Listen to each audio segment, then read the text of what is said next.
Résolvons l'inéquation moins 2x carré moins 5x plus 7 strictement plus petit que 0. Je dois d'abord calculer le discriminant du trinôme moins 2x carré moins 5x plus 7. Ce discriminant, qui est noté delta, est égal à B2 moins 4AC,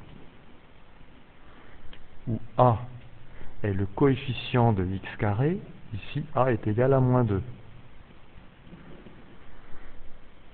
B est le coefficient de x, il vaut ici moins 5. Et enfin, où C est le terme constant, il vaut 7.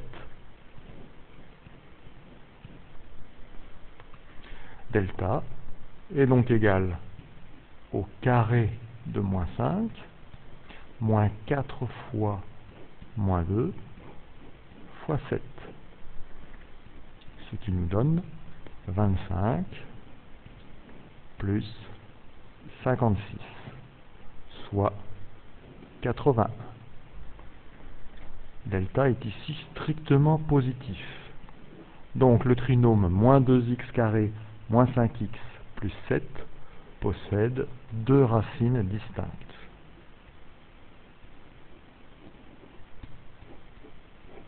La première de ces racines, je la note x1.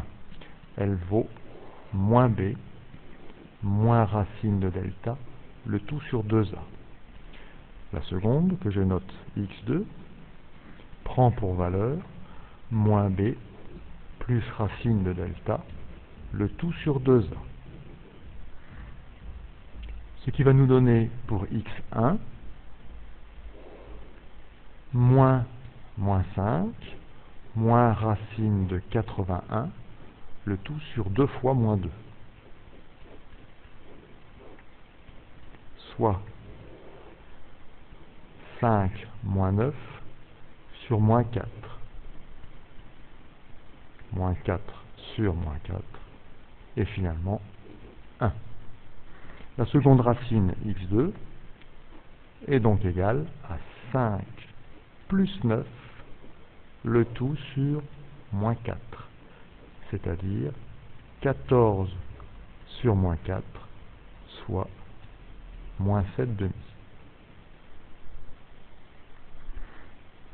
Nous devons réaliser maintenant le tableau de signes du trinôme moins 2x carré moins 5x plus 7.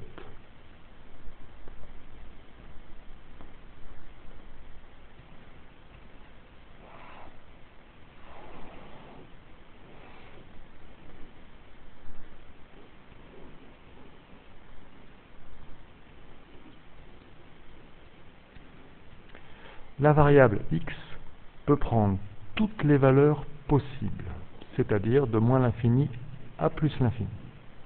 Il y a ici deux valeurs particulières qui sont les racines du trinôme. Moins 7 demi pour la plus petite et 1 pour la plus grande. Lorsque x prend l'une de ces valeurs, le trinôme s'annule. Maintenant, je vous rappelle la règle pour déterminer le signe d'un trinôme du second degré. Lorsque ce trinôme possède deux racines, il est du signe du coefficient de x carré à l'extérieur de ces racines. Ici, le coefficient de x carré a est égal à moins 2. Il est strictement négatif. Donc, à l'extérieur des racines, c'est-à-dire entre moins l'infini et moins 7 demi, le trinôme est strictement négatif, ainsi qu'entre 1 et plus l'infini.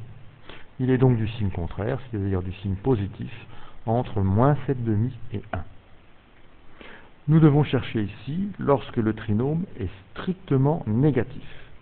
C'est-à-dire que nous devons chercher dans la deuxième ligne du tableau des signes moins, s'il y en a. Ben, ici, j'en vois deux. Le premier dans cette zone-là et le deuxième dans celle-ci. Ce qui va nous donner deux zones correspondantes dans la première ligne du tableau. X, ici, va pouvoir prendre les valeurs dans ce cadre-là, c'est-à-dire de moins l'infini à moins 7 demi exclu, et puis ici, de 1 exclu jusque plus l'infini. L'ensemble des solutions de l'inéquation est donc la réunion de deux intervalles. Le premier est l'intervalle moins l'infini, moins 7/2 ouvert, et le second, 1 plus l'infini ouvert.